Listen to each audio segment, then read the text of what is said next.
A la gente le cuesta mucho admitirlo, pero a veces tu propio hijo se convierte en aquello de lo que deberías haberte protegido. Aprendí esa dura verdad el día que mi hijo me miró, no con confusión ni con angustia, sino con la fría confianza de un hombre que creía que ser madre significaba posesión. Me llamo Camila, y el momento que estoy a punto de contarte es el instante exacto en que mi vida se hizo pedazos. Las bolsas del supermercado me cortaban los dedos mientras caminaba hacia la casa de huéspedes. Ahí me habían puesto, como un mueble viejo que no encajaba con la nueva decoración. Esta era la propiedad que compré con mi difunto esposo. Él trabajó como un loco por estas tierras. Pero ahora, mi llave ya no abría la puerta principal. Habían cambiado las cerraduras sin avisarme. El portazo de un coche resonó en la entrada. Entonces escuché una voz que no oía desde hacía meses. Camila. Era mi hermano Javier, la única persona que seguía diciendo mi nombre como si significara algo. Me detuve. La vergüenza puede paralizarte más rápido que el miedo. Cuando me vio caminando desde atrás de la casa, en lugar de entrar por la puerta principal, la confusión nubló su rostro. «¿Por qué vienes por allá?», preguntó. Sus ojos se dirigieron hacia la mansión. «¿Y por qué no te quedas en la casa principal?». Antes de que pudiera inventar una mentira, otra voz interrumpió. «Mi hijo». Diego estaba recostado en la barandilla del porche, con las piernas cruzadas y el teléfono en la mano. Se sentó ahí, como si la falta de respeto fuera un trono que se había ganado. Luego, pronunció las palabras que me destrozaron, lo suficientemente alto para que los dos lo escucháramos. «Esa casa le pertenece a mi esposa y a su familia. Si mamá se acerca, la echaré de nuevo». El mundo no solo se calentó, se derrumbó hacia adentro. Javier se giró tan bruscamente que escuché el roce de sus zapatos contra el pavimento. Toda su espalda se puso rígida. Sus manos se cerraron en puños. Se estaba enfadando por mí.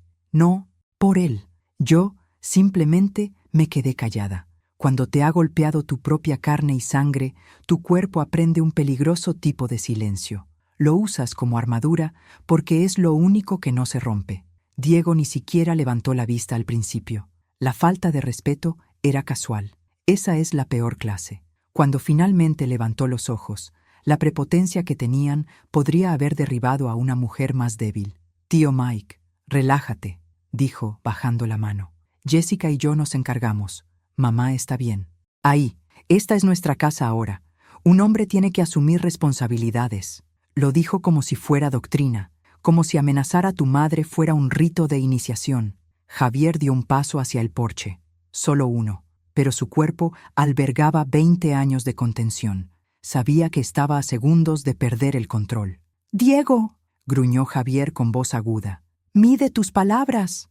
Diego sonrió con suficiencia. Dije lo que dije.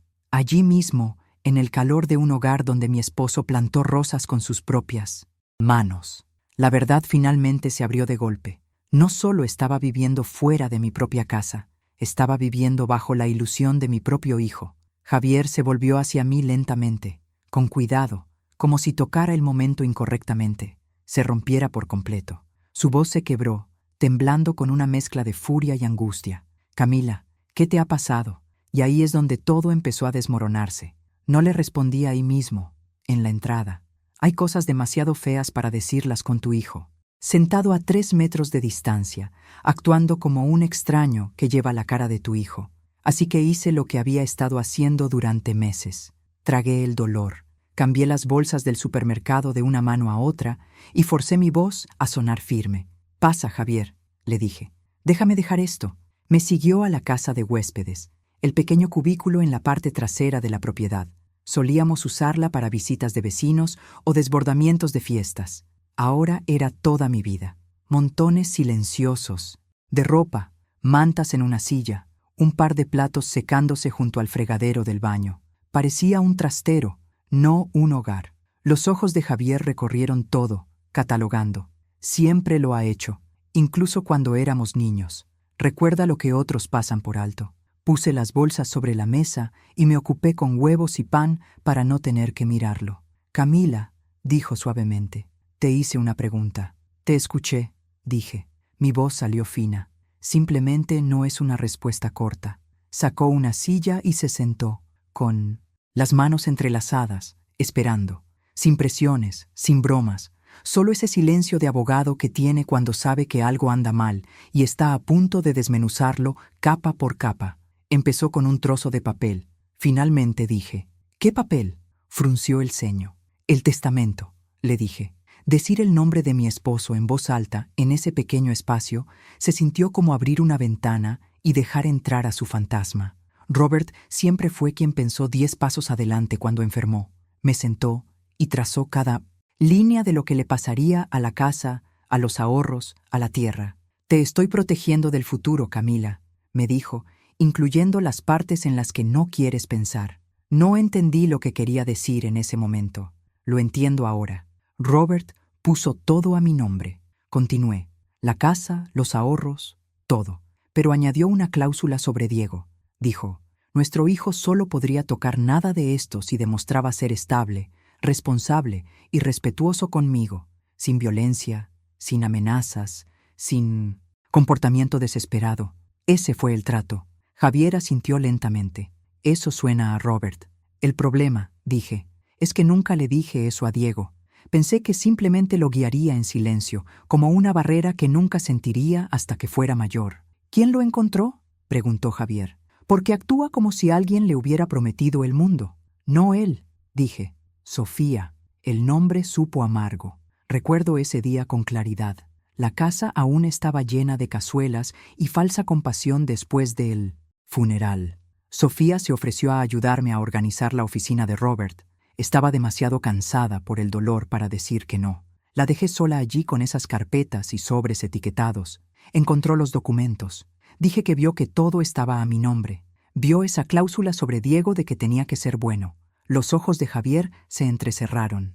Si acabas de llegar y quieres seguir nuestros videos, suscríbete al canal, porque quizá no nos encuentres de nuevo. ¿Qué hizo?, preguntó. No vino a mí primero, dije. Fue con él. Todavía podía escuchar su voz flotando por el pasillo esa noche, suave y venenosa al mismo tiempo. Había salido de mi habitación y me detuve al escucharla.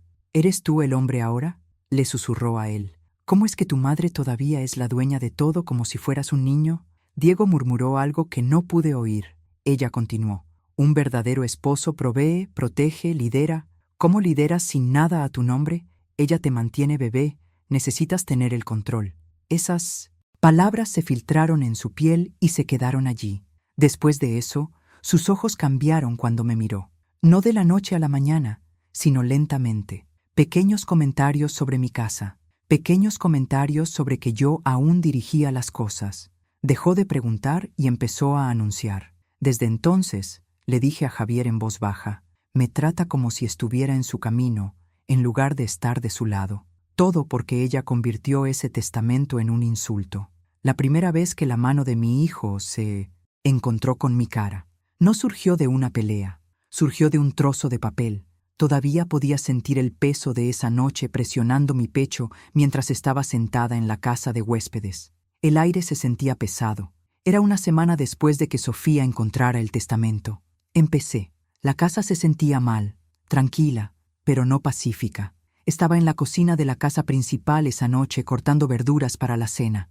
No estaba segura de que alguien quisiera comer. El televisor estaba encendido en 1900. El salón, un partido de deportes, sonaba de fondo.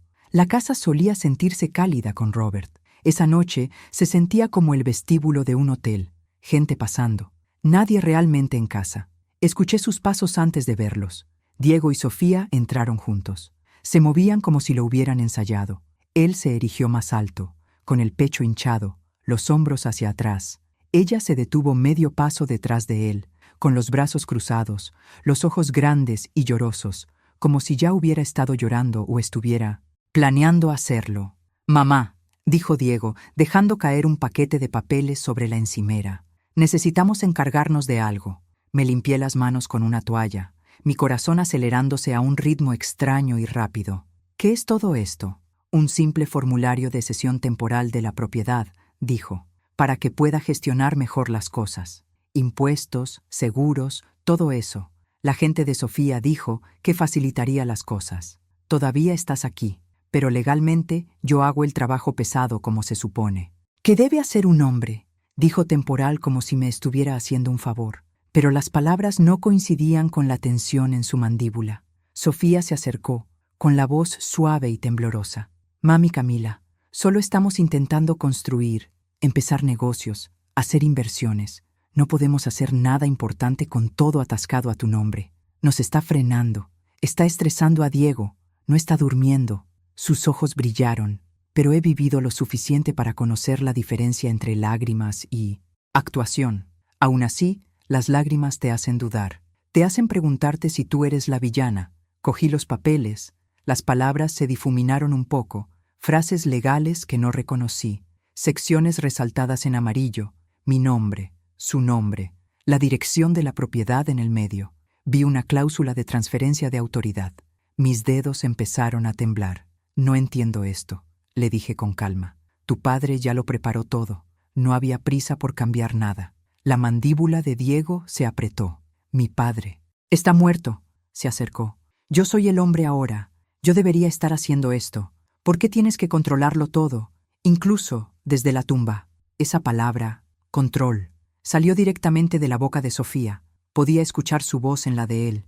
No voy a firmar nada que no entienda, dije, empujando los papeles hacia él. Si quieres gestionar algo, podemos sentarnos a hablarlo. Pero esto, la respiración de Sofía se entrecortó como si la hubieran abofeteado. Se llevó una mano al pecho. ¿Ves?, gritó. Te dije que no confía en ti. Prefiere mantenerte pequeña que dejarte ser quien eres. Él se giró hacia ella, con los ojos nadando de dolor y orgullo, peleando en el mismo espacio. Eso no es lo que ella dijo. No tergiverses mis palabras, me interrumpió. Sofía subió el volumen, las lágrimas fluyendo libremente ahora. Solo estoy tratando de apoyar a mi esposo, sollozó. Nos estamos ahogando y tú estás de pie en la orilla acaparando los botes salvavidas. Me empezó a doler la cabeza. Diego, no nos estamos ahogando. Las facturas están pagadas. La casa es segura. Hay dinero en el fideicomiso. No te estás haciendo daño. Eres impaciente. Su cara se puso roja. ¿Así que crees que no puedo liderar a mi propia familia?, gritó. Eso es lo que estás diciendo. Estoy diciendo que no tienes que robar a tu propia madre para demostrar que eres un hombre, respondí. La habitación quedó en silencio. Esa única palabra, robar, flotaba en el aire como humo. Su mano se movió antes de que mi mente pudiera reaccionar. Un segundo. Estaba allí de pie. Al siguiente, mi cara estalló en un fogonazo blanco y caliente. El sonido de la bofetada resonó en la cocina. Mi cabeza se giró hacia un lado. Mi mano fue a mi mejilla por instinto. Saboreé el metal. No había cámara, ni vecino, ni testigo. Solo nosotros tres y el eco de su palma contra mi piel. Sofía jadeó, pero fue un sonido pequeño, como si le sorprendiera que realmente lo hiciera, no que fuera capaz de hacerlo. El pecho de Diego se agitó, con los ojos muy abiertos, como si estuviera tan sorprendido como yo por lo que su cuerpo había decidido hacer.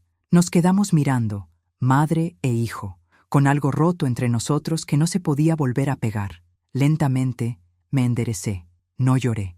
Las lágrimas se quedaron atascadas en algún lugar profundo de mis costillas. Bajé la mano de mi cara y lo miré directamente. No voy a firmar, le dije con calma. Ni ahora, ni nunca. De vuelta a la casa de huéspedes. Mi voz se desvaneció. Javier no se había movido en todo el tiempo que estuve hablando. Sus nudillos estaban blancos por agarrarse al borde de la mesa cuando finalmente habló. Su voz era baja y controlada, como si estuviera conteniendo un terremoto. No lo denunciaste. ¿Por qué? Miré las manos de Javier en lugar de su cara. Esos dedos habían firmado contratos, discutido casos y me habían sacado de problemas cuando éramos jóvenes. Ahora, solo estaban esperando una respuesta que no me enorgullecía dar. Porque es mi único hijo, dije. Las palabras salieron pequeñas, pero la verdad que había detrás era pesada. Llevé a ese chico en mi cuerpo, en mis brazos, en mis oraciones. Una parte de mí seguía pensando que el chico que me abofeteó era solo un momento, no un monstruo, que si esperaba, el hijo que crié volvería y recordaría quién era. Los dedos de Javier se desdoblaron. Camila, pensé que era el dolor, se lo dije. Su padre se fue, el dinero en la mesa, su esposa en su oído. Me dije a mí misma que estaba confundido, preocupado. Seguí pensando que si me quedaba callada, si lo amaba a pesar de todo, podría arreglarlo. No quería que tuviera antecedentes. Eso me pareció demasiado definitivo. Solo quería recuperar a mi hijo. Ese silencio, dije, es lo que usaron. No lo denuncié. Me puse maquillaje sobre el moretón y le dije a mi propio corazón que se callara. Dormí en la misma casa con ese chico.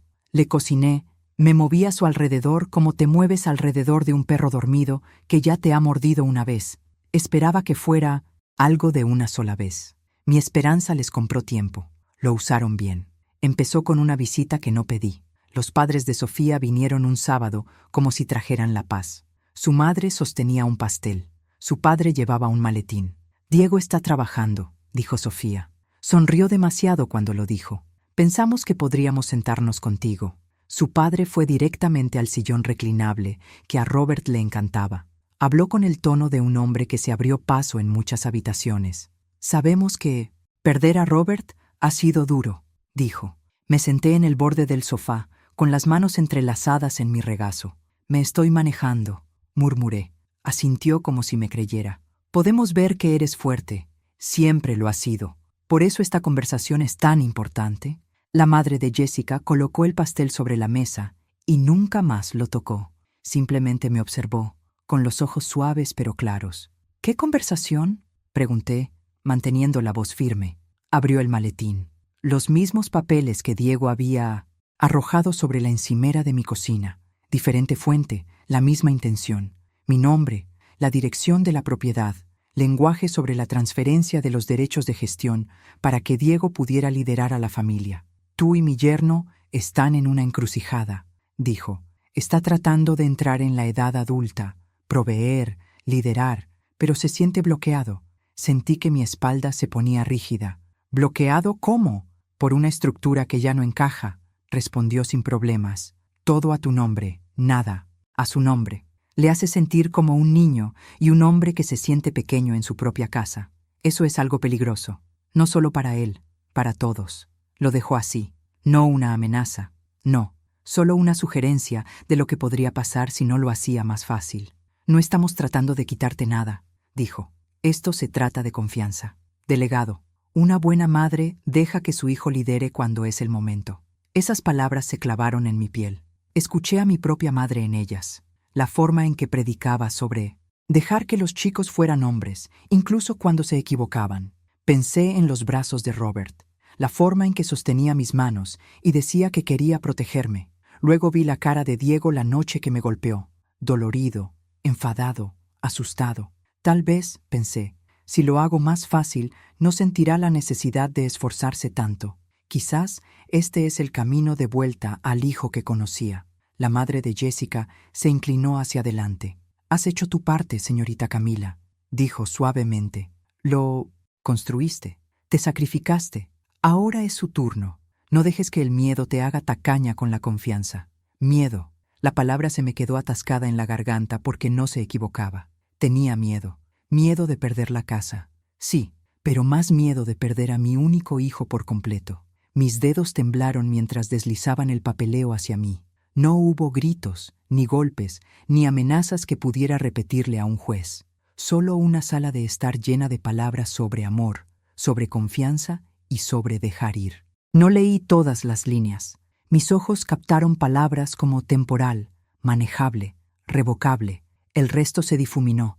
Mi corazón gritó que no. Mi vergüenza gritó que sí.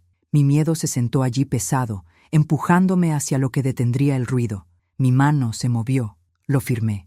De vuelta en la casa de huéspedes, finalmente levanté los ojos hacia Javier. Decirlo en voz alta me hizo sentir fría y expuesta, como si le hubiera entregado la prueba de mi propio fracaso. No gritó, no se movió, simplemente me miró durante una larga y calurosa fracción de segundo, su cerebro de abogado y su corazón de hermano mayor chocando en su rostro. Cuando finalmente habló, su voz era baja y segura. «M, explotaron tu dolor y tu miedo. No perdieron el tiempo una vez que mi firma se secó en cuestión de días. El sonido de mi casa cambió donde solían estar los discos de jazz de Robert y el zumbido de mi propia rutina. Había voces de extraños que resonaban en las paredes, abrigos colgados en el perchero que yo no compré. Hombres que no conocía caminaban por las habitaciones. Una mañana salí de mi habitación y casi tropiezo con una caja en el pasillo. Mi foto de boda, la grande que a Robert le encantaba, había sido quitada de la repisa y metida en el suelo junto a una caja etiquetada como miscelánea.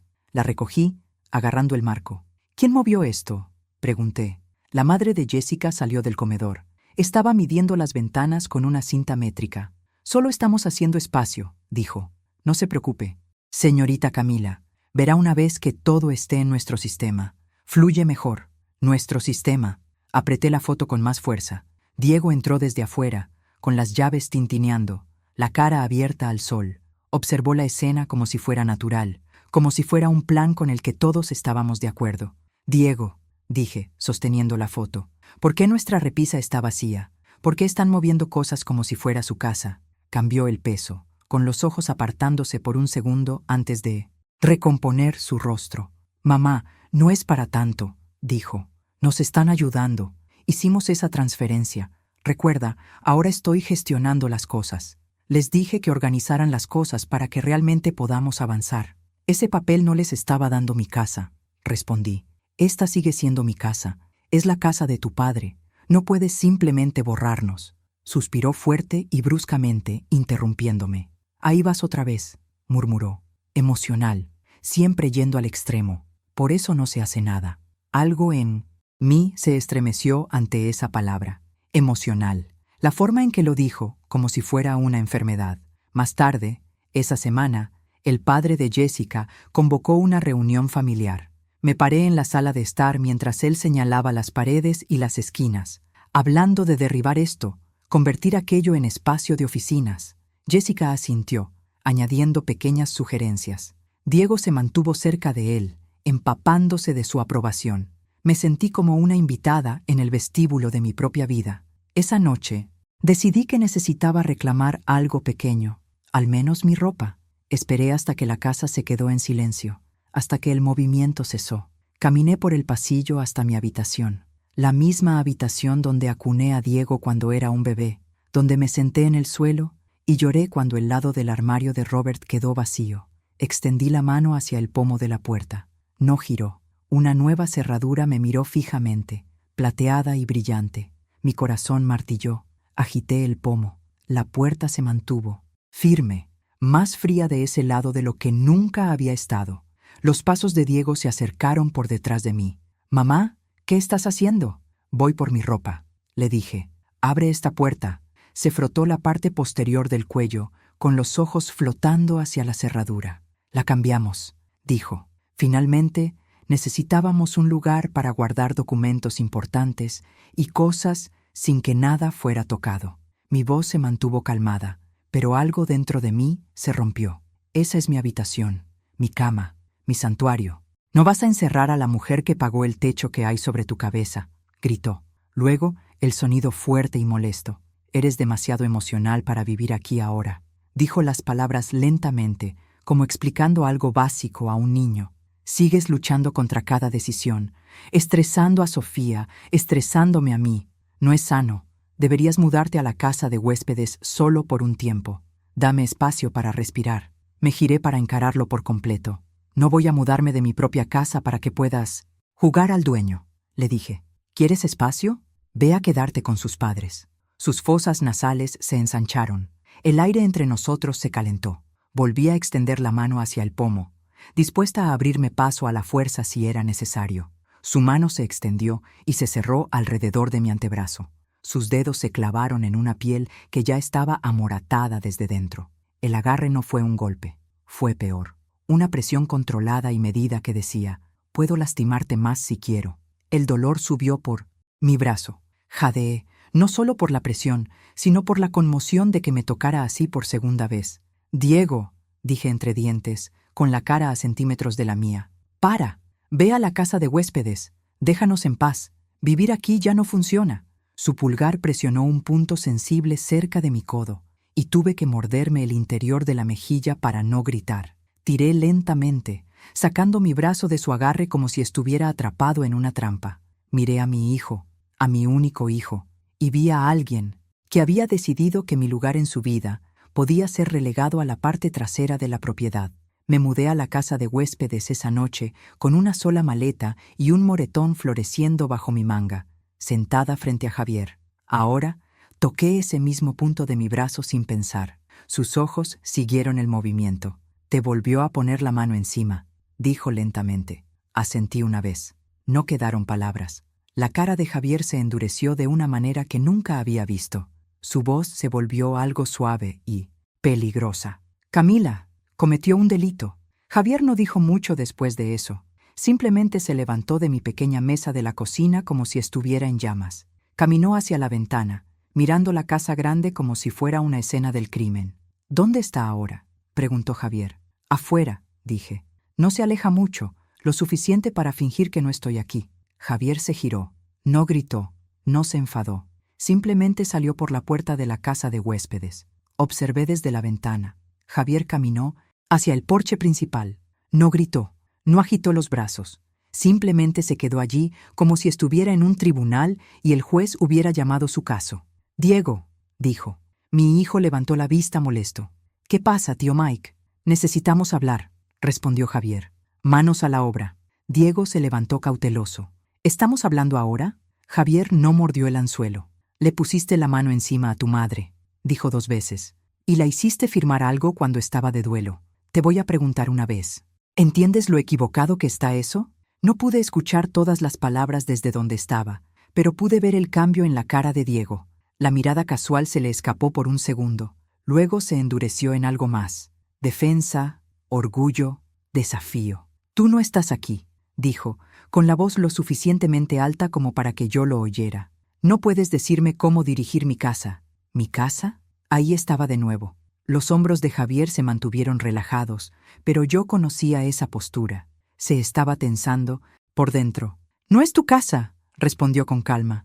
Sabes que tu padre la puso a nombre de tu madre por una razón. Robert confiaba en ti, pero confiaba más en ella. ¿Y así es como les pagas a ambos? Diego se rió una vez, agudo y sin humor. Robert se ha ido, dijo.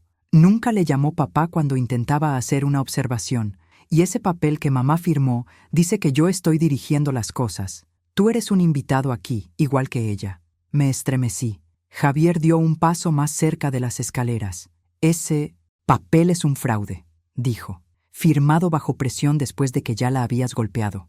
Si un tribunal ve eso, no irá como crees. Podrías perder más que esta casa, Diego. Podrías perder tu libertad. Algo parpadeó en los ojos de mi hijo. Un destello de miedo rápidamente enterrado. Miró hacia la puerta principal, como comprobando si Sofía estaba escuchando. ¿Crees que puedes entrar aquí y empezar a meterme en juicios?, espetó. Has estado fuera durante años. No sabes lo que mi mujer y yo hemos estado pasando. Intentamos construir algo, y mamá no para de entrometerse como si fuera la única que ha tenido problemas. Javier negó con la cabeza lentamente. No se está entrometiendo, dijo. La están echando. Hay una diferencia. Diego se puso de pie ahora, acortando la distancia entre ellos. Escucha, dijo con la voz baja y peligrosa. Sea cual sea el problema que creas que vas a crear aquí, no toques ningún papeleo. Abre la boca con alguien y diré que mamá atacó a Sofía primero. Diré que es inestable. Las personas mayores se rompen todo el tiempo, ¿verdad? ¿A quién crees que le van a creer? ¿A la joven pareja que intenta construir o a la viuda en la casa de atrás? Mi mano fue a mi pecho. Lo había pensado. Tenía una historia preparada. La cabeza de Javier se inclinó ligeramente, como si le hubieran entregado una prueba en lugar de una amenaza. ¿Mentirías bajo juramento?, preguntó en voz baja. Diego se encogió de hombros. Haré lo que tenga que hacer para proteger a mi familia. Tú, haz lo que tengas que hacer, tío Mike. Pero no lo olvides. Tú no vives aquí. No sabes nada. Las palabras quedaron suspendidas entre ellos como una cuerda tensada en exceso. Javier no discutió. Se quedó allí durante un largo rato, simplemente mirándolo. Luego se dio la vuelta y caminó de vuelta hacia mi casa de huéspedes. Su cara estaba en blanco de una manera que me asustaba más que la ira cuando entró. Cerró la puerta suavemente y apoyó la espalda contra ella, con los ojos cerrados durante medio segundo. Luego me miró. ¿Qué dijo?, susurré, aunque ya lo sentía en mis huesos. La voz de Javier era firme, pero ahora había algo definitivo en ella. No está confundido. Dijo.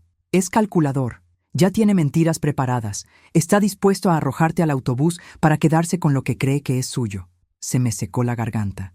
Entonces, ¿Qué hacemos? No dudó esta vez. La suavidad había desaparecido.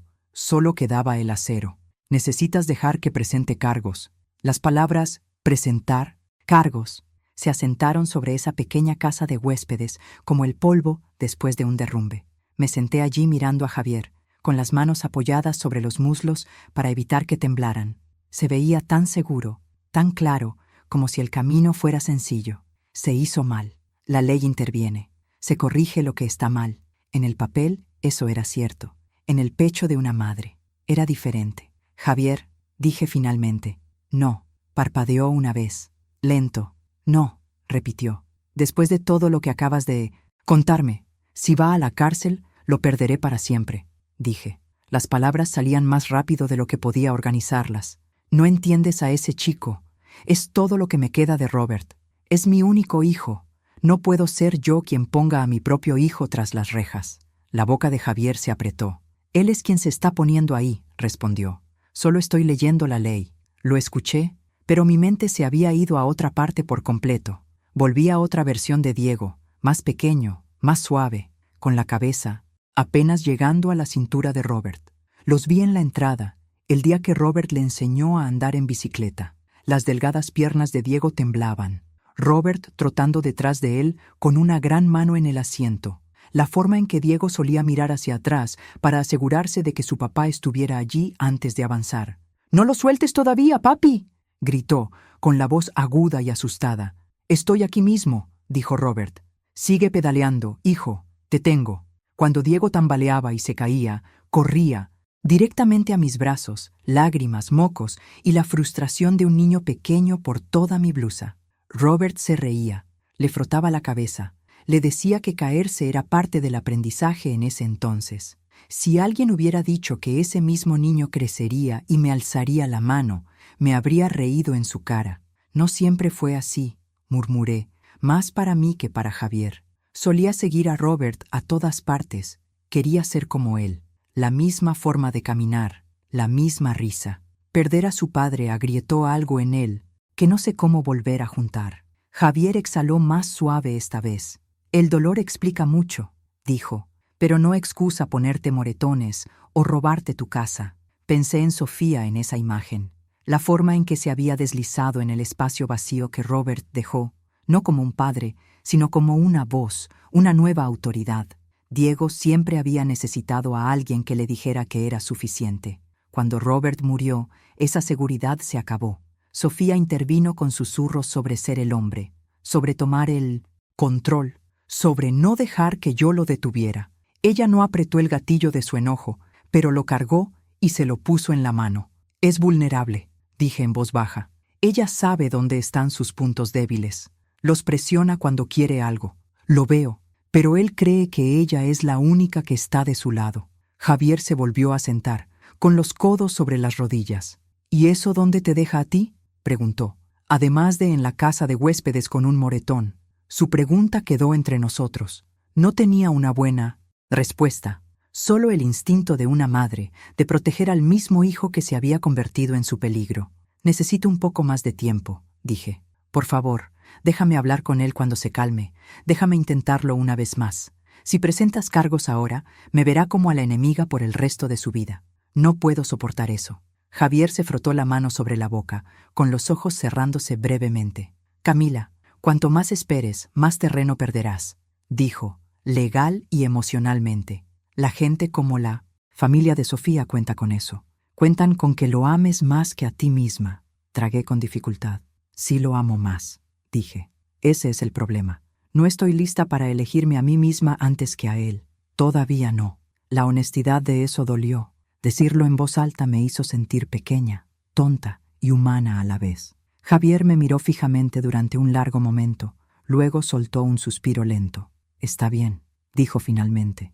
«No presentaré nada hoy, pero no prometo quedarme de brazos cruzados para siempre. Voy a empezar a documentar fechas, detalles, todo lo que me has contado porque cuando esto se rompa, y lo hará, necesito estar listo para actuar rápido». Asentí, el alivio y el pavor enredados en mi pecho. «Gracias», susurré.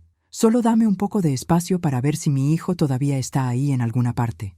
Negó con la cabeza. no en desacuerdo, sino con una comprensión cansada. «¿Todavía esperas al chico de la bicicleta?», dijo. «Pero el hombre de ese porche es el que ve la ley». El sol había descendido más para entonces, convirtiendo el cristal de la ventana en un espejo oscuro.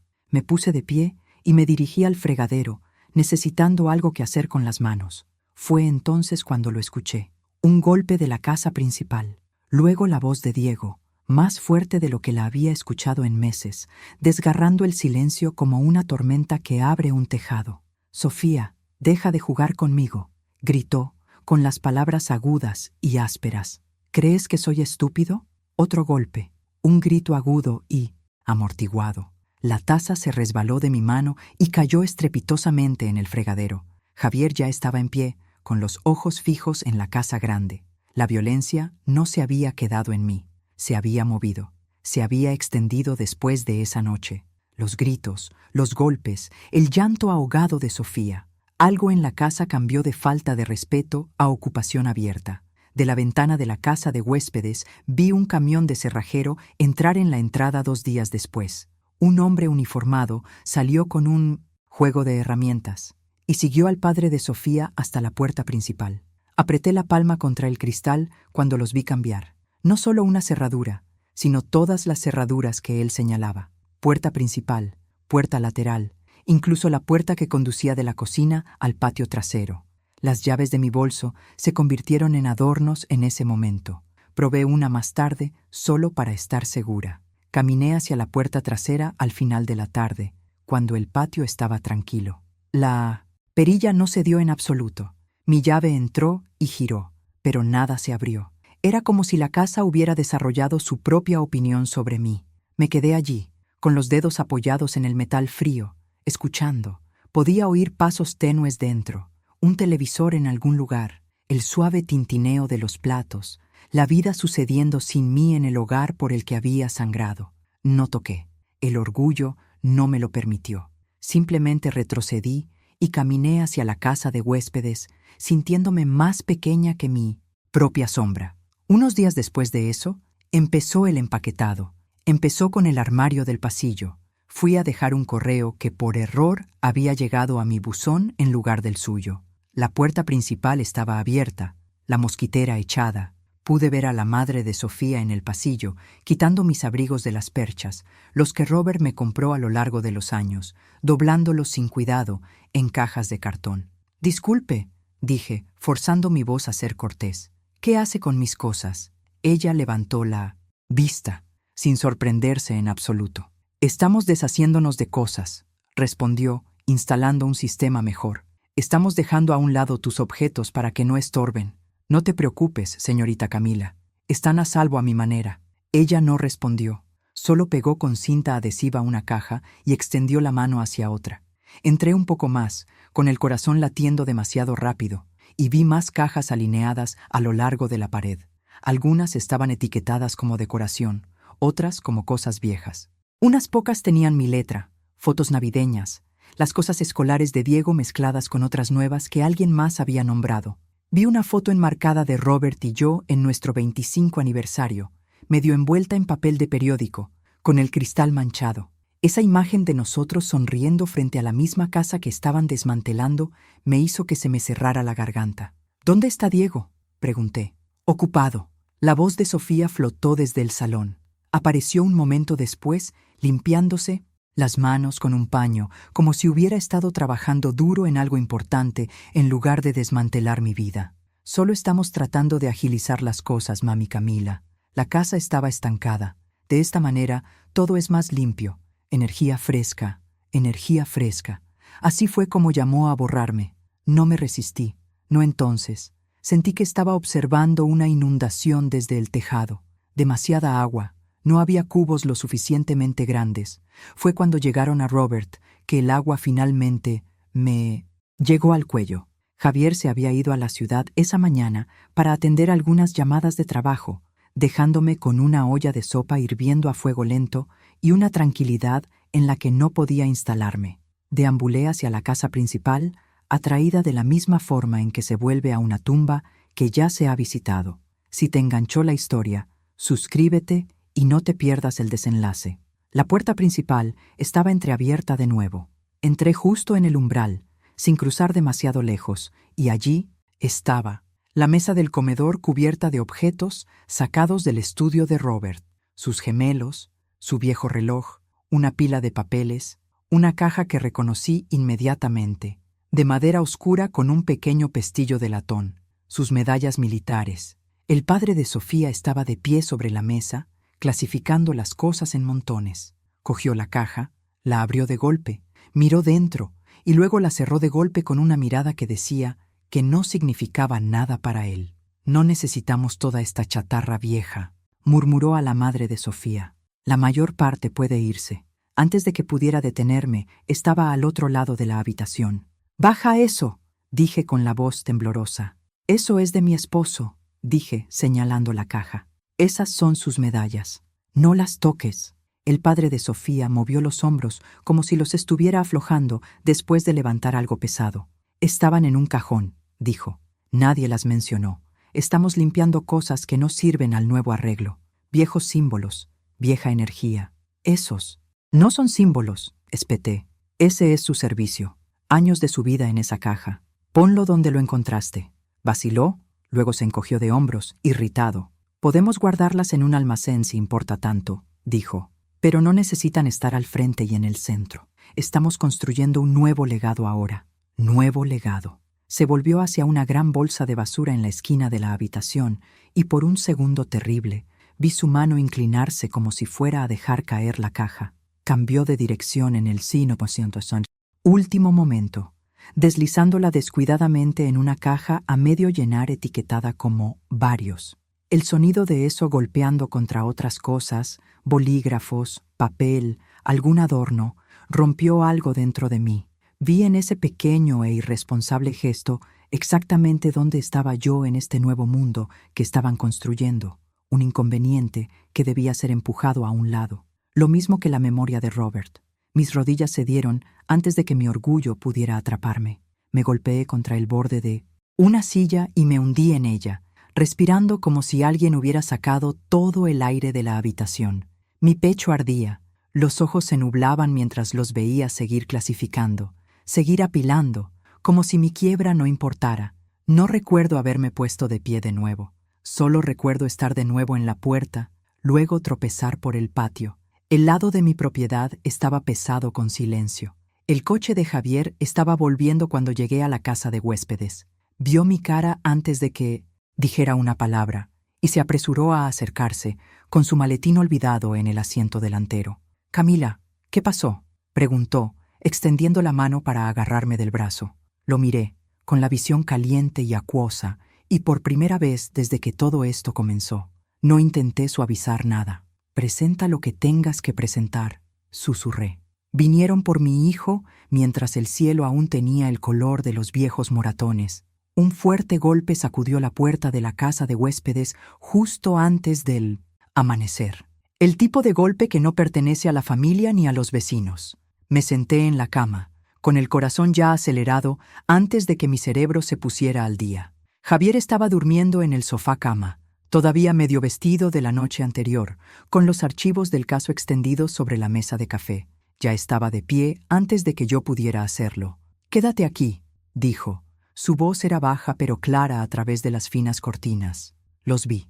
2 coches patrulla al final de la entrada, con los faros proyectando largos y acusadores rayos a través del patio. Otro coche sin distintivos detrás de ellos. Uniformes, chaquetas oscuras.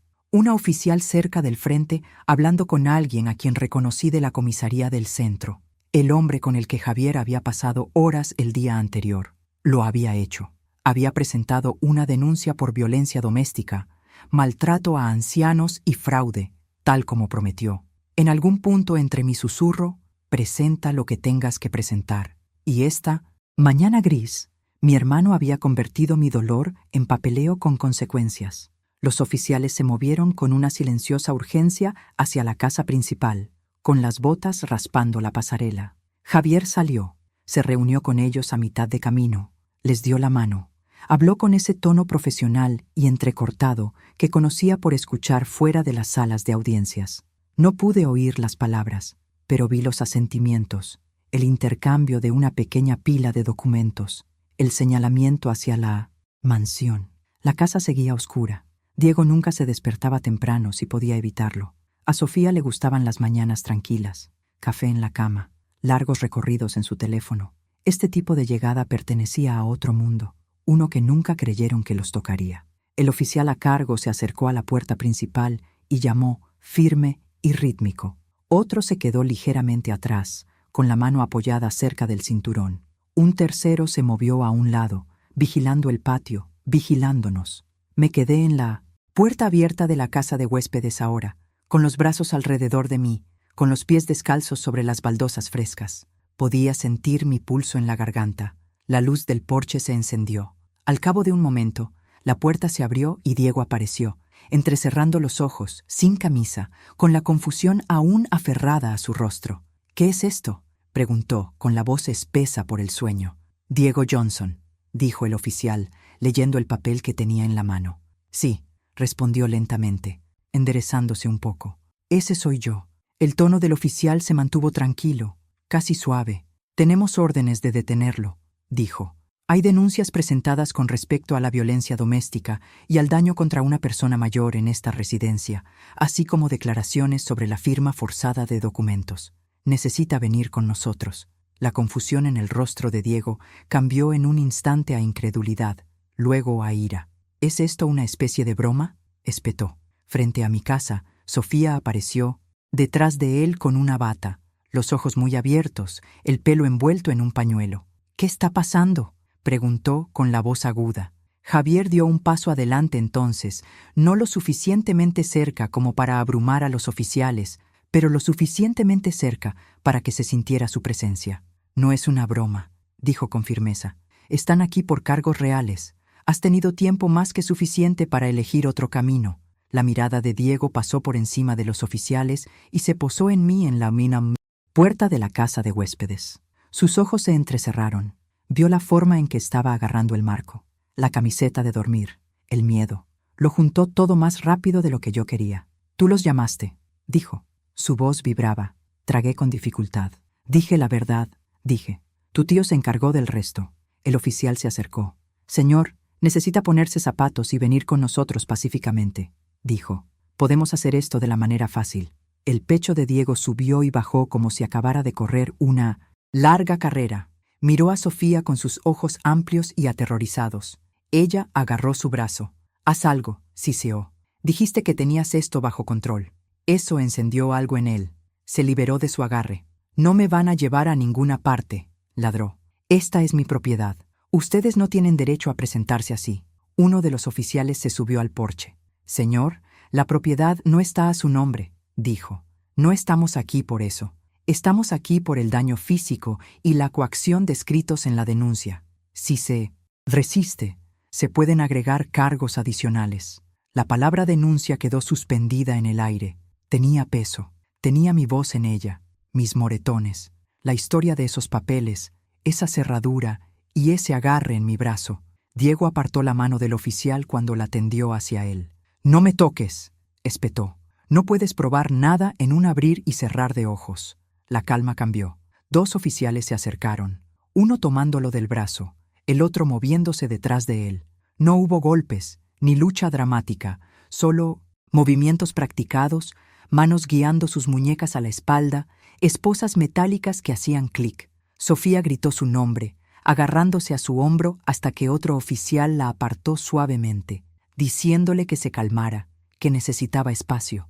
Vi a mi hijo, el mismo chico que una vez se aferró a la mano de Robert en los estacionamientos, siendo conducido por nuestros escalones delanteros con las esposas puestas. La escena atravesó todas las defensas que construí. Sentí que mi corazón se partía por líneas que se habían agrietado durante meses. Cuando abrieron la puerta trasera del coche patrulla, Diego giró la cabeza hacia mí. Su rostro era un nudo de rabia, traición y algo más que dolía mirar. «¡Mamá! ¡Tú hiciste esto!», gritó. Las palabras golpearon más fuerte de lo que su mano lo había hecho en ese momento, con las luces rojas y azules parpadeando contra las paredes de la casa que construimos. Algo dentro de mí finalmente se rompió por completo. La primera vez que conté toda la historia en voz alta. No fue en mi cocina, ni en mi sala de estar. Fue en una fría sala de audiencias, con una jueza mirándome por encima de las gafas, y mi hijo sentado en una mesa con un uniforme de presidio que no hacía nada para que volviera a parecer un niño. «Declare su nombre para el registro», dijo el secretario. Mis manos ya temblaban antes de llegar al estrado. Me agarré al costado mientras me sentaba, tratando de evitar que me castañetearan las rodillas. «Camila Johnson», respondí. Mi voz sonaba fina en la gran sala, pero seguí adelante. Había llegado demasiado lejos para dar marcha atrás ahora. Javier se mantuvo a unos metros de distancia, con un bloc de notas legal en la mano, un traje planchado, una expresión tranquila pero protectora. Asintió hacia mí una vez. Un silencioso «adelante». «Señorita Johnson», comenzó, «¿puede decir a la corte por qué estamos aquí hoy?» Tragué. El micrófono captó el suave rasguño de mi aliento. «Porque mi hijo me puso las manos encima», dije, «y porque usó ese miedo para obligarme a firmar algo que no entendía, para que pudiera apoderarse de mi casa». La jueza se inclinó ligeramente hacia adelante. Era una mujer negra, quizás unos años mayor que yo, con unos ojos cansados que habían visto más días malos que buenos en esa sala. Pero cuando dije que mi hijo me puso las manos encima, algo en su rostro se tensó. «Tómese su tiempo», dijo Javier. «Cuéntenos lo que pasó, empezando por la primera vez». Así que lo hice. Les conté sobre la noche en 1900, la cocina, la pila de papeles, la palabra temporal, la forma en que su mano se extendió antes de que su mente reaccionara. No lo dramaticé, no lo minimicé, simplemente lo expuse pieza por pieza, como poner platos en una mesa. Les conté sobre la segunda vez, la nueva cerradura de la puerta de mi dormitorio, mi mano extendiéndose hacia el pomo, sus dedos agarrándose a mi antebrazo como una advertencia, cómo me dijo que era demasiado emocional para vivir en el hogar por el que había pagado. «¿Cómo? ¿Te hizo sentir eso?», preguntó Javier en voz baja. Humillación surgió de nuevo en mi garganta, como si me hubieran desalojado de mi propia vida. Dije que ser su madre había sido reclasificado como un problema, que necesitaba quitarse de en medio. Vi que la mandíbula de la jueza se movía un poco ante eso. Luego llegó la parte que más quemaba. Les conté cómo los padres de Sofía me sentaron, envolviendo la culpa en bonitas palabras. Me dijeron que una buena madre deja que su hijo lidere. ¿Cómo me...? Deslizaron la pluma mientras mi corazón gritaba que no, y mi miedo susurraba que sí. ¿Cómo firmé no porque estuviera de acuerdo, sino porque estaba cansada y asustada, y aún creía que el amor podría traer de vuelta a mi hijo? ¿Entendiste que el papel se usaría para tratar la casa como si ya no te perteneciera?, preguntó Javier. No, dije con firmeza. Si lo hubiera hecho, no estaríamos aquí sentadas. Asintió y retrocedió un momento. El fiscal se hizo cargo brevemente, haciendo algunas preguntas aclaratorias. Luego le llegó el turno a la defensa. Sofía tenía su propio abogado. Se sentó a unas sillas de distancia de Diego, con el pelo arreglado, la cara maquillada como si asistiera a un brunch, no a una audiencia. Cuando subió al estrado, sus ojos se llenaron de lágrimas. «Amo a mi suegra», dijo. «Solo hemos estado bajo presión, problemas de dinero, mala comunicación. Diego puede subir el tono, pero nunca le haría daño intencionadamente. Ha estado olvidadiza desde que el señor Johnson falleció. A veces recuerda mal las cosas. Esa era la mentira con la que iban. Que mi memoria, no sus acciones, era el problema. Pero las mentiras son difíciles de mantener cuando se encuentran entre sí». Sofía afirmó que nunca había visto a Diego ponerle la mano encima. Luego se le escapó que una vez se interpuso entre nosotros cuando las cosas se calentaron por el papeleo. El fiscal lo entendió. Se acercó, le pidió que explicara exactamente qué significaba interponerse si no había habido ninguna amenaza física. Su historia se tambaleó. Dijo que le supliqué que se hicieran cargo de la casa para aliviar la carga. Pero los mensajes que Javier había sacado de mi teléfono, yo pidiéndole a Diego que fuera más despacio, que hablara, que dejara de apresurar las decisiones, contaban una historia diferente. Cuando se bajó, la cara de la jueza se había enfriado hacia ella, y el abogado de Diego parecía que deseaba poder arrastrarse bajo la mesa. La jueza volvió su atención hacia mi hijo. «Dada el testimonio y el patrón documentado de agresión y control sobre una persona mayor», dijo, «se niega la fianza en este momento». Las palabras cayeron como un mazo, antes incluso de que lo bajara. Los hombros de Diego se desplomaron, luego se tensaron de nuevo. No me miró. Javier se levantó una vez más.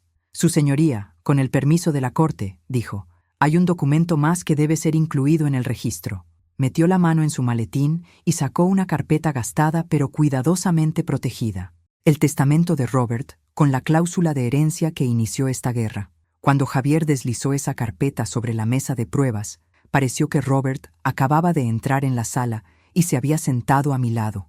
La jueza se ajustó las gafas, miró la primera página y leyó el encabezamiento en un murmullo. Última voluntad y testamento de Robert Johnson. Sus ojos recorrieron, luego se detuvieron. Javier habló, con voz firme. Su señoría, este es el testamento original redactado antes de la muerte del señor Johnson. Establece la propiedad de la casa conyugal e incluye una cláusula específica con respecto a su hijo, Diego. Mis dedos se presionaron contra mi falda, suavizando las arrugas que no estaban allí. Había visto esos papeles antes, a salvo en una oficina bancaria, con la mano de Robert sobre la mía. Verlos ahora bajo luces fluorescentes y el peso de la ley me hizo doler el pecho. La jueza pasó a la cláusula que Javier había marcado. Léala en voz alta, indicó. Asintió. Sí, su señoría, se aclaró la garganta. Cualquier herencia o acceso a la propiedad concedido a mi hijo, Diego Johnson, es estrictamente condicional.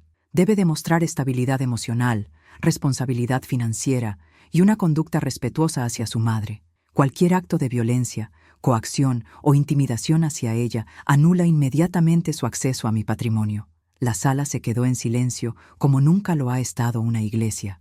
Incluso el heredero escuchó. Javier dejó el papel. Su señoría, continuó. Ya hemos escuchado el testimonio de múltiples actos de agresión física, coacción y control calculado hacia su madre en los propios términos del señor Johnson. Diego se descalificó a sí mismo antes de intentar reclamar autoridad legal y moralmente. No tenía derecho a tratar esta casa o a esta mujer como su propiedad. La jueza se reclinó, con los ojos fijos en la página. La observé tensarse la boca. La observé golpear la pluma lentamente contra el banco. Mientras pensaba, ese golpeteo del bolígrafo fue una cuenta atrás para las ilusiones de Diego. En la mesa de la defensa, mi hijo miraba hacia adelante, con la mandíbula tan apretada que un músculo se contraía cerca de su sien. No podía decir si estaba escuchando las palabras o si su mente ya había construido un muro a su alrededor. Sofía, sin embargo, reaccionó de forma diferente. Sus ojos se movieron de la jueza a Javier al papel, luego a Diego.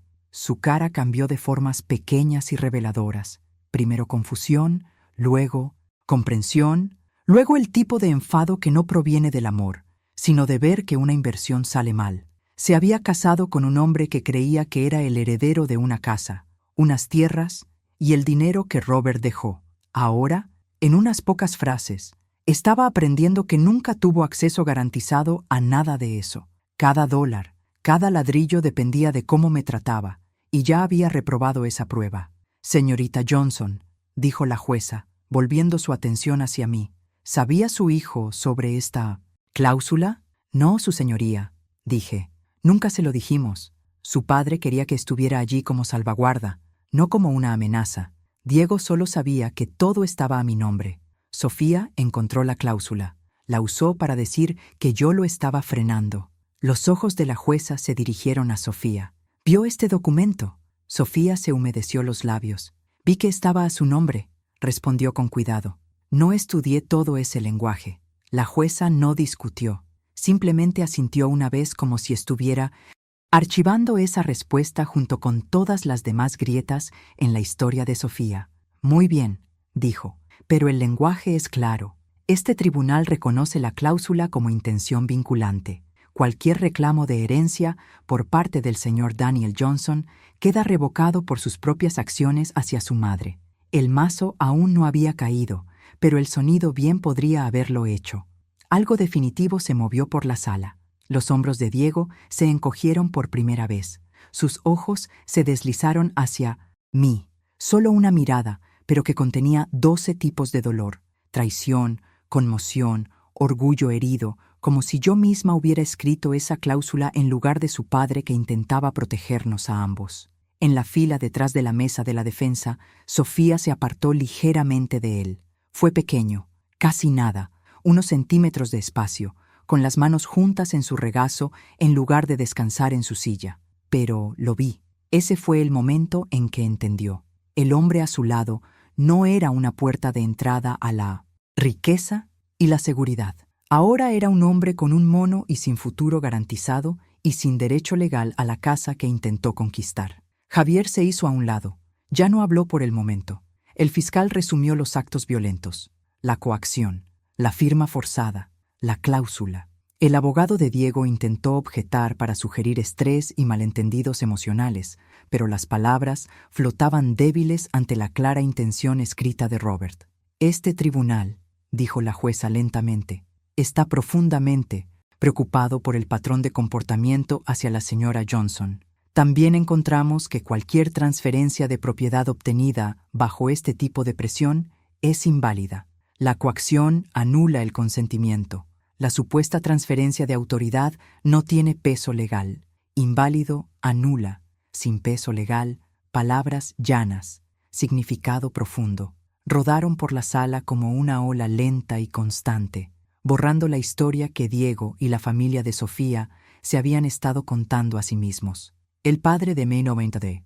Sofía, sentado en la parte de atrás, se movió en su silla con la cara tensa. El imperio que creía haber construido con una pluma y una voz suave empezaba a desmoronarse bajo una mujer con una bata y un mazo. En cuanto a Sofía, no lloró esta vez. No extendió la mano hacia Diego. Se quedó muy quieta, con los ojos desenfocados, los labios apretados. Casi podía ver las matemáticas en su cabeza. La casa ya no estaba garantizada. El acceso de Diego interrumpido, su temperamento en el registro, su futuro incierto. Durante un breve receso, la vi levantarse y alejarse por completo de la mesa de la defensa. Caminó hacia el pasillo cerca de los baños, sacó su teléfono y marcó con dedos rápidos y experimentados. Su espalda estaba de espaldas a nosotros, pero su postura lo decía todo. Hombros rectos, barbilla levantada, voz baja y controlada. No pude escuchar las palabras, pero reconocí el tono. No era una esposa llamando al amigo de un marido. Era una cliente llamando en busca de ayuda por separado. Sofía estaba contratando a su propio abogado. Si la cláusula acabó con los sueños de Diego, lo que ocurrió a continuación acabó con su matrimonio. Empezó con una pila de papeles que Javier deslizó por la mesa de la fiscalía. Capturas de pantalla impresas, cuidadosamente recortadas y unidas. Había visto algunos de esos mensajes cuando llegaron por primera vez, brillando en el teléfono de Diego mientras sonreía a la pantalla en ese entonces. Pensé que eran solo conversaciones de pareja. No sabía que eran ladrillos en el muro que se levantaba entre nosotros. «Su señoría», dijo el fiscal, «nos gustaría volver a llamar a la señora Sofía Johnson al estrado». Había cambiado desde la primera audiencia. La rutina de la esposa suave e inocente se había ido. El maquillaje era más llamativo, la ropa más de negocios que de brunch. Su propio abogado caminaba a su lado ahora, no el de Diego. Ni siquiera se miraron cuando pasaron por su mesa, una vez que volvió a jurar. El fiscal comenzó suavemente. «Señora Johnson, anteriormente describió su relación con la madre del acusado como amorosa, pero tensa. También negó haber animado ningún conflicto entre ellos. ¿Es correcto?» Sofía juntó las manos, con los ojos muy abiertos. «Sí», dijo. «Intenté mantener la paz. Diego puede llegar a sentirse agobiado. Solo quería que se sintiera apoyado». El fiscal asintió, luego levantó las páginas recortadas. «Estos son mensajes de texto suyos al acusado, obtenidos con una orden judicial de los registros de su teléfono. Me gustaría leer algunos en voz alta». El abogado de Sofía se movió en su asiento. Ella se puso rígida solo una fracción. «El 12 de marzo», leyó el fiscal. «Usted envió un mensaje de texto. Tú eres el hombre de la casa. No puedes dejar que tu madre siga dirigiendo las cosas como si aún fueras un niño. ¿Envió esto?» Sofía tragó. «Sí», dijo en voz baja. «Estaba tratando de animarlo». «El 4 de abril», continuó el fiscal, escribió, «tu madre te trata como a un niño. Si no, tomas el control. Nunca te respetará como esposo». ¿Es también su mensaje? La mandíbula de Sofía se apretó. Envié eso, admitió, pero no quise que la lastimara. El fiscal no insistió en ese punto todavía. Pasó a otra página. El 19 de mayo, 2 días antes de que la señorita Johnson fuera trasladada a la casa de huéspedes, usted escribió: «Si no tomas el control pronto, reconsideraré este matrimonio. No me inscribí para vivir bajo tu mamá». Hizo una pausa. ¿Niega haber enviado eso? La sala estaba tan silenciosa que podía oír mi propia respiración. Sofía se quedó mirando la mesa durante un largo segundo. Luego levantó la barbilla. «No», dijo. «Lo envié». «¿Entiende?», dijo el fiscal con calma, «que estos mensajes muestran que usted presionó constantemente a su esposo para que tomara el control de su madre y de su propiedad. Puede que no le haya dicho que la golpeara, pero ató su valía como hombre y su matrimonio a lo mucho que la podía apartar». «Nunca dije que la golpeara», insistió. Sofía. Estaba hablando de límites, no de violencia. El fiscal asintió como si esperara esa respuesta. «Y sin embargo», replicó, «a los pocos días de estos mensajes, su marido agredió a su madre y la obligó a salir de su propio dormitorio. Poco después, usted y su familia empezaron a tratar la casa como si fuera suya. Sea lo que usted afirme que quiso decir, este tribunal considerará lo que realmente ocurrió». El abogado de Sofía objetó el tono. Murmuró algo sobre la interpretación, pero incluso su voz sonaba más delgada ahora. El daño ya estaba hecho. Me arriesgué a mirar a Diego. Sus hombros estaban encorvados, con los ojos fijos en Sofía como si la viera por primera vez. Esos mensajes no eran nuevos para él. Los había vivido, pero escucharlos en voz alta frente a una jueza con fechas y consecuencias adjuntas despegó algo que se había negado a mirar. Ella había sido su caja de resonancia, su animadora, su garantía de que la crueldad tenía sentido. Ahora estaba allí bajo juramento, apartándose cuidadosamente de la llama que ayudó a encender. «Señora Johnson», dijo el fiscal, suavizando un poco su voz, «¿acepta alguna responsabilidad por empujar a su marido hacia esto por un momento?» Sofía pareció casi humana. Sus ojos brillaron, pero las lágrimas no cayeron. «Acepto que debería haber elegido mejor mis palabras», dijo. «Acepto que lo empujé a defenderse, pero no acepto la culpa por su decisión de poner las manos encima de su madre. Eso fue él». Las palabras cayeron como el cierre de una puerta. Terminaron con ella poco después cuando se bajó. No se movió hacia la mesa de Diego. Pasó directamente por delante, con la barbilla en alto, con su abogado a su lado. Él la observó marchar, con el rostro tenso y pálido, con las manos esposadas escondidas bajo la mesa. Más tarde, esa semana, de vuelta en la casa de huéspedes, Javier vino con más papeles en la mano. Había empezado a odiar la vista de los sobres de Manila. «¿Ahora qué?», pregunté, con la voz cansada, pero firme. Se sentó y deslizó el primer documento hacia mí. «Esto se presentó esta mañana», dijo. «El abogado de Sofía presentó una petición en el juzgado de familia. Está solicitando la separación legal de Diego». Me quedé mirando la página, su nombre en una línea, el de él en otra. La palabra separación entre ellos como un veredicto final. La mujer que le había dicho que no era un hombre, a menos que se enfrentara a mí, ahora se estaba apartando, dejándolo para que afrontara la tormenta. Ella ayudó a convocar el día en que me devolvieron mi casa. No vino con vítores, vino con papeleo y la voz cansada de una jueza. Me senté en la misma sala, en el mismo asiento, con el mismo dolor en el pecho. Diego fue traído de la sala de espera, con las muñecas encadenadas a la cintura. Sofía se sentó varias filas atrás esta vez, no a su lado, con los ojos fijos en un punto por encima de la cabeza de la jueza.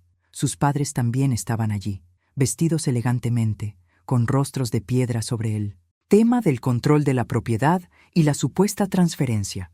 La jueza comenzó. «Este tribunal ha revisado el testamento, el documento impugnado y el testimonio sobre las circunstancias en las que la señora Johnson firmó». Me quedé quieta. Ese único papel, mi firma temblorosa en un día que apenas recuerdo querer estar despierta, había puesto mi vida patas arriba.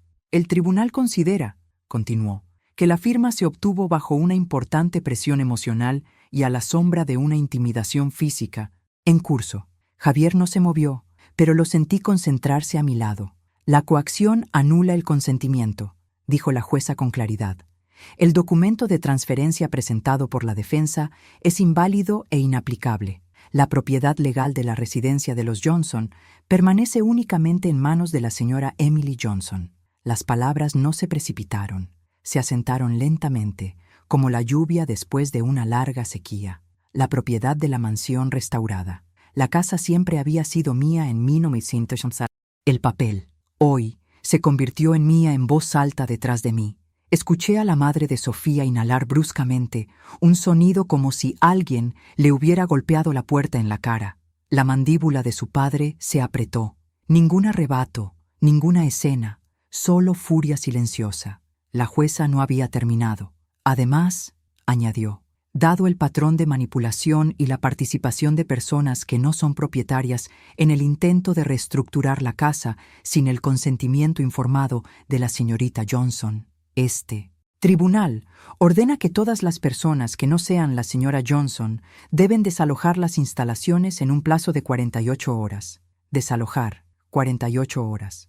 Miró hacia el fiscal. Las fuerzas del orden supervisarán el cumplimiento, dijo. No toleraremos más intimidación ni retrasos. Cuando el mazo finalmente cayó, fue casi suave. La gente empezó a levantarse. Los bancos crujieron, los papeles crujieron. Los zapatos se arrastraron hacia el pasillo. Me quedé sentada, con las manos agarradas al borde del banco. Necesité un segundo para que mi cuerpo recordara cómo ponerse de pie. Javier me tocó el codo. Vamos, M, murmuró. Necesitas un poco de aire. Salimos al exterior y a la claridad. El sol se sentía diferente en mi cara, no más suave, solo honesto, sin pretensiones. ¿Así que eso es todo?, pregunté en voz baja. ¿Realmente tienen que irse? Sí, dijo Javier. Pueden apelar si quieren, pero eso no detendrá la orden de desalojo. 48 horas con los agentes allí. No pueden alegar confusión. Asentí. Más para mí que para él. 48 horas y la casa estaría vacía de todos, excepto de la mujer que una vez la había llenado de esperanza. Programaron la mudanza supervisada para la tarde siguiente. 2 coches patrulla aparecieron justo a tiempo, con las luces apagadas, los motores bajos. El oficial habló con los padres de Sofía en la puerta. Les mostró la orden de nuevo. Estableció las reglas. Sin acoso, sin daños, sin bloqueo de acceso. Diego no estaba allí. Todavía estaba detenido por lo de una vez. Su ausencia hizo que la casa pareciera menos peligrosa. Me quedé en la pasarela, no en el porche. Los observé entrar y salir. La madre de Sofía llevando almohadas decorativas y utensilios de cocina. Su padre luchando con maletas por los escalones. La propia Sofía se movía más lentamente, recogiendo ropa, zapatos, pequeñas cajas del dormitorio que solía ser mi santuario. Nadie gritó, nadie maldijo. Los únicos sonidos eran pasos, puertas, el maletero de su coche cerrándose y abriéndose, el murmullo de los oficiales llevando la cuenta. El silencio frío se extendió sobre todo, más denso que la ira en un momento dado. Sofía levantó la vista y me vio. Nuestros ojos se encontraron por apenas un segundo. No había ninguna disculpa allí, ni desafío tampoco. Solo una aceptación cansada de que la historia que había intentado escribir sobre la mía había sido borrada. Ella desvió la mirada primero. Cargaron la última caja. Un oficial recorrió la casa una última vez, comprobando las habitaciones, asegurándose de que nada se hubiera dejado accidentalmente para mantener el control. Cuando salió, me asintió. La propiedad está despejada, señora, dijo. A partir de este momento es solo suya, solo suya. Los coches se marcharon uno a uno. La entrada se vació. El jardín se aquietó. La casa se quedó allí grande e inmóvil, como un cuerpo que había sobrevivido a una operación y que estaba esperando para respirar por sí solo de nuevo. Javier vino a pararse a mi lado en la pasarela. No, me empujó hacia la puerta. Simplemente se quedó allí, dejando que el momento se asentara. ¿Estás lista?, preguntó en voz baja. Todavía no, admití. Mis ojos se quedaron en los escalones delanteros. Necesito un minuto para recordar cómo entrar como propietaria, no como intrusa. Asintió. Tómate tu tiempo, dijo. La casa no va a ninguna parte ahora. Nos quedamos así durante unos instantes, mientras la tarde se extendía a nuestro alrededor. Luego se aclaró la garganta. Hay una cosa más, dijo, metiendo la mano en su maletín. Lo he estado guardando hasta que el polvo se asentara un poco. Sacó un sobre más pequeño esta vez, desgastado por los bordes, con mi nombre escrito en la parte delantera con la letra de Robert. Mi corazón se encogió al ver esos bucles y ángulos familiares. «¿Qué es eso?», susurré, ya sabiendo. «La última carta de Robert», dijo Javier con suavidad. «La dejó con el abogado que redactó el testamento. Pidió que se la dieras cuando las cosas se pusieran así. Lo colocó en mi mano. Era ligero, se sentía más pesado que cualquier cosa que hubiera cargado en meses. Sostuve ese sobre como si pudiera quemarme o bendecirme, dependiendo de lo que hubiera dentro. Javier dio un paso atrás cuando me lo puso en la mano, como si supiera que este momento pertenecía solo a 2 personas ahora. Yo y el hombre que ya no estaba aquí, pero que de alguna manera todavía lo estaba. «Estaré en la cocina», dijo en voz baja. «Tómate tu tiempo». La casa estaba vacía de todos los demás. Ni Sofía, ni cajas, ni voces extrañas, solo mis pasos resonando en los suelos que había fregado con mis propias manos. Entré en el salón y me senté en el sofá frente a la repisa donde ya había vuelto a poner las medallas de Robert en su sitio. La luz que entraba por la ventana se reflejaba en el latón, suave y constante. Miré mi nombre en el sobre. Siempre lo escribía de la misma manera. Lazo lágrimas fuertes, trazo final en la H. Se me cerró la garganta por un segundo. Pensé que no estaba lista. Luego recordé cuánto ya me habían quitado sin mi permiso. Esto al menos lo pensó para mí. Deslizo mi dedo bajo la solapa y lo abrí. Su letra me miró. No eran palabras mecanografiadas, ni jerga legal, solo Robert. La forma en que escribía listas de la compra y tarjetas de cumpleaños. Un poco desigual cuando se cansaba, fuerte cuando estaba seguro. «Camila», empezaba la carta. La leí con su voz. Me dijo que había empezado a escribir después de la segunda vez que pilló a Diego hablando de lo que es mío cuando te hayas ido, en lugar de «¿Cómo te sientes hoy?». No lo dijo para hundir a nuestro hijo. Lo dijo porque lo amaba lo suficiente como para ver las partes que le asustaban. «He visto algo que crece en él», escribió. «No maldad, solo derecho. La creencia de que ser nuestro hijo significa que se le deben cosas en lugar de confiárselas». Dijo que había observado la forma en que los ojos de Diego se encendían más con las conversaciones sobre la propiedad que con las conversaciones sobre la responsabilidad. La forma en que desestimaba la corrección suave. La forma en que empezaba a medirse a sí mismo en función de lo que tenían otros hombres en lugar de quiénes eran. «Te conozco», Robert escribió. «Lo excusarás. Dirás que ya crecerá. Lo amarás más allá de donde sea seguro estar. Tuve que establecer algo para protegerte de esa parte de ti. Esa fue la cláusula. No un castigo para Diego, sino una ofensa para mí». Explicó por qué confiaba en Javier con el testamento. Dijo: «Mi hermano tiene una clase de espina dorsal que a veces me niego a tener cuando se trata de nuestro hijo si las cosas se ponen feas». Escribió: «Necesito que dejes que Javier haga lo que tú no te dejas hacer. Permítele que te proteja, incluso de Diego, si llega el caso». Mis manos temblaron al leer esas líneas. Cada parte de mí que había dicho: «No llames a la policía, no presentes cargos, es tu único hijo», se sintió vista y suavemente desafiada. Luego llegó la parte que me abrió. «Si estás leyendo esto, algo salió mal».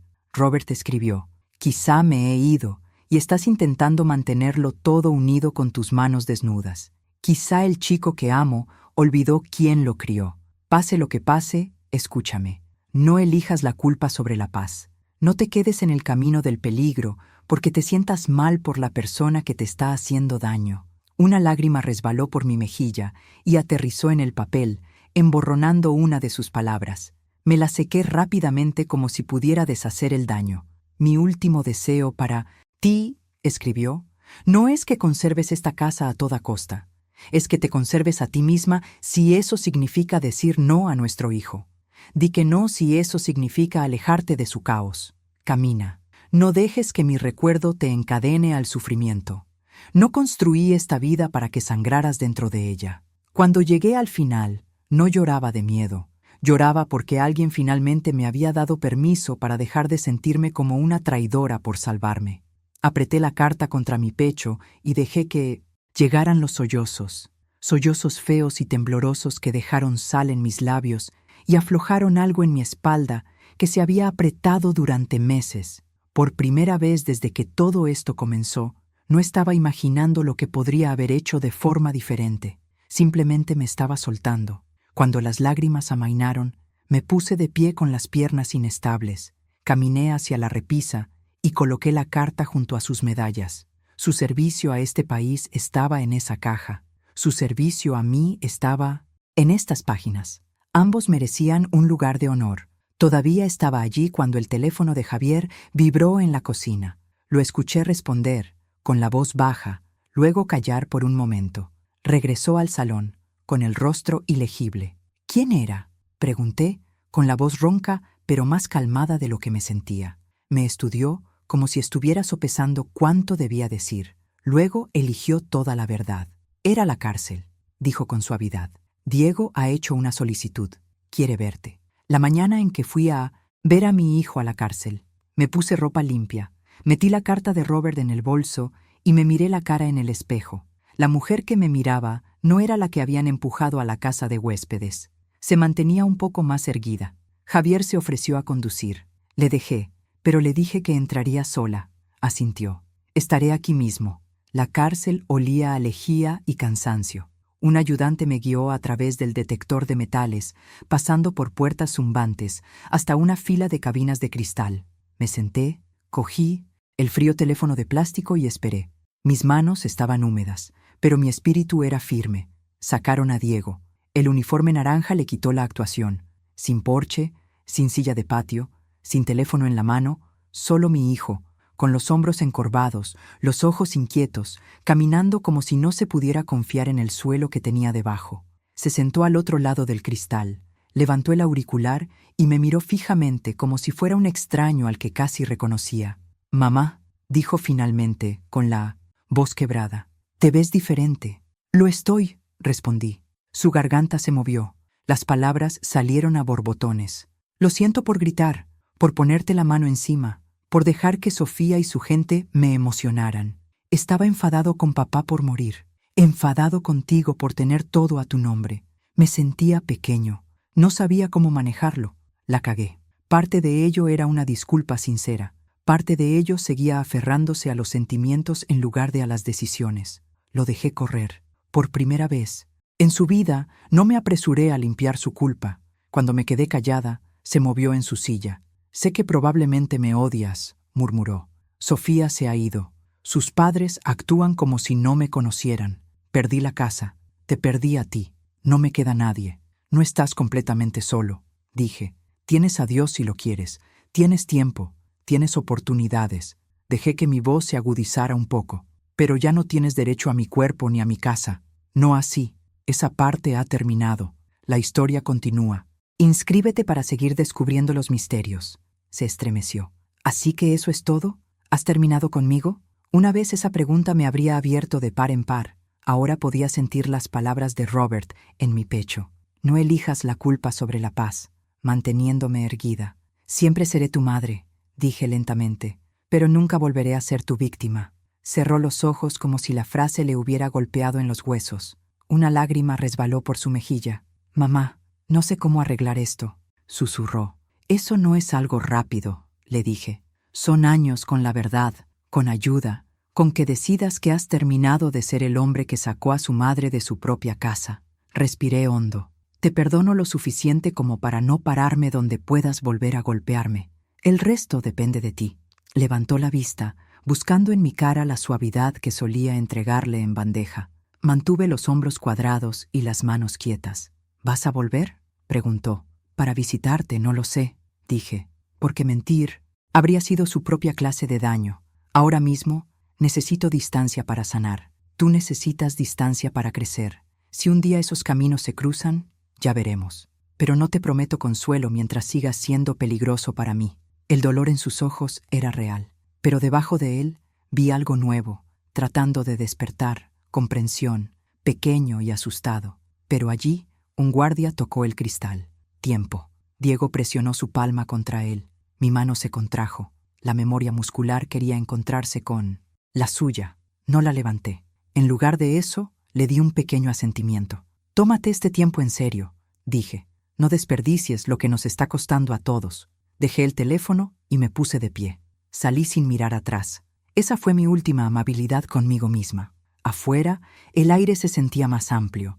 La carta de Robert descansaba contra mi cadera como una mano silenciosa. Javier estaba apoyado en el coche, observando las puertas. Cuando vio mi cara, no hizo una sola pregunta. Simplemente abrió el lado del pasajero. El viaje a casa fue tranquilo, pero no fue pesado. Era como salir de una tormenta. Por fin decidiste marcharte. Entramos en el camino de entrada. Mi camino de entrada.